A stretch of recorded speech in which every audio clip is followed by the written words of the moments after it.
আজকে কোনো food delivery না, ঘরে বসেই বানাচ্ছি ক্রিমি চিজি একটা পাস্তা। একদম রেস্টুরেন্টের মতো, বরং তার চেয়ে বেশি মজাদার। আমি পাস্তা আগে থেকেই সিদ্ধ করে রেখেছি।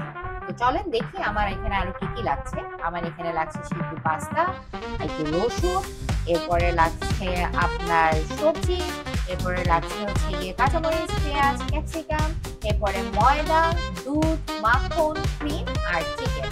তো দেখেন আমার রান্নাঘরটা। আসেন এবার আমি প্রথমে চিকেনটা মেরিনেট করি। তো চিকেনটা মেরিনেট করে রাখি হালকা লবণ, চিলি ফ্লেক্স আর সয়া সস দিয়ে।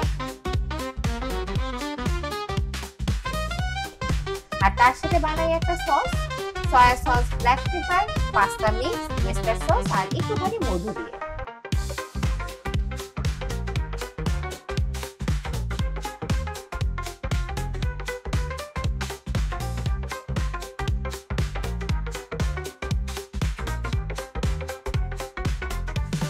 তো সসটা রেডি হয়ে আসলে আমি এখন ভেজে নিব ডিম। তো এখানে আমি 2টা ডিম ফেটে রেখেছি। তো এই ডিমগুলোকে আমি সুন্দর মতো পাস্তা এবং নুডলসের জন্য যেভাবে করে ডিম ভাজে আমি ওভাবে করে ডিমটা ভেজে নিব।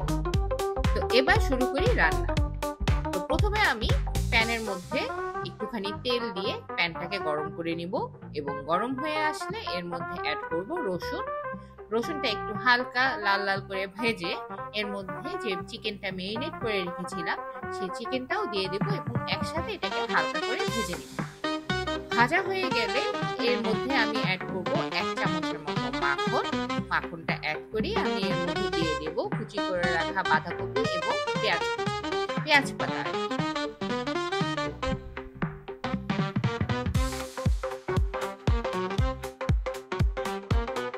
বাঁধাকপির পানিটা যতক্ষণ পর্যন্ত না শুকাচ্ছে ততক্ষণ পর্যন্ত এটাকে ভালোভাবে নেড়ে চেড়ে সুন্দর মতো সটেট করে নিতে হবে।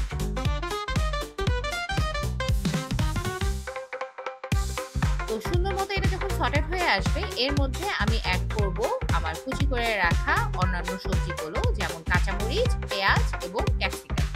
এই 3টা জিনিস আমি এখন অ্যাড করব। এই 3টা জিনিস অ্যাড করার পরে এর মধ্যে আমি সাথে সাথেই মিশিয়ে দিব আমি যে স্পেশাল সসটা বানিয়ে রেখেছিলাম, soya sauce, black pepper, pasta mix এবং চিলি ফ্লেক্স দিয়ে যে সসটা বানিয়ে রেখেছিলাম আমি সেই স্পেশাল সসটা ঢেলে দেব।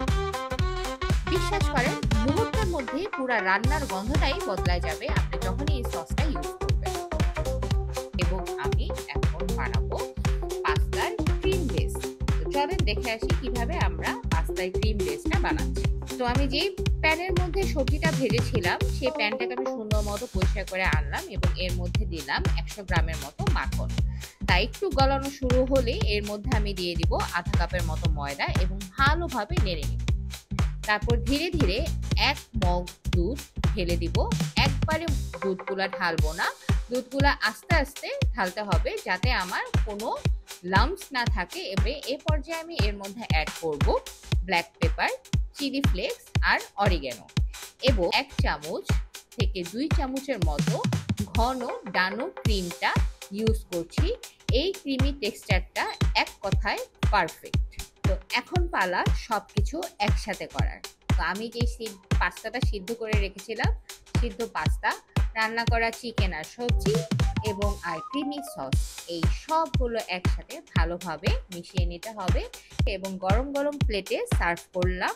একদম ঘরের রান্না, তাও রেস্টুরেন্টের স্বাদের থেকে কম কিছু না। একবার নিজের হাতে বানিয়ে দেখো, খাওয়ার পর মনে হবে বাইরে কেন খাবো। ওকে, বাই বাই।